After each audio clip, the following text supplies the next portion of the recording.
دانشمندان زبان نهنگ‌ها را یاد می‌گیرند. در یک اقدام بی سابقه جهانی دانشمندان با یک نهنگ گفتگو کردند. حالا پژوهشگران در تلاشند تا بفهمند آنها واقعاً چه میگویند. صدای غرشی شبیه تروپ از بلندگوی زیرآبی کشتی تحقیقاتی ساطع می شود. یک نهنگ گوشت‌پشت از گروه خود جدا شده و نزدیک می شود. ممنون میشم قبل از ادامه ویدیو صفحه من رو دنبال کنید. این پستاندار دور قایق چرخ میزند، سپس بالا می آید و دوباره شیرجه میزند. دمش بی صدا داخل آب سر میخورد و صدا را پاسخ میدهد.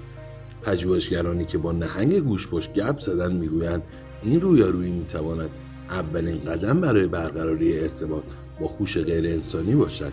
این اتفاق در سال 2021 و در سواحل جنوب شرقی آلاسکا رخ داد، جایی که گروهی از 6 پژوهشگر صدای ضبط شده یک نهنگ گوشت‌پشت را با بلندگوی زیرآبی پخش کردند.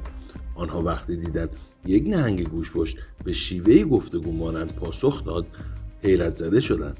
آواز نهنگ‌ها طولانی، ریتمیک و دائما در حال تغییر می‌تواند در سراسر حوضچه‌های اقیانوس جاری شود. آنها با سوت و پالس با هم گپ میزنند یا از پژواکیابی برای ترسیم تصاویری از دنیای زیر آب خود استفاده میکنند. قرنهاست که نهنگ‌ها انسان‌ها را مجذوب کردند. در واقع نهنگ‌ها طیف وسیعی از رفتارهای شبیه به انسان را از خود نشان میدهند.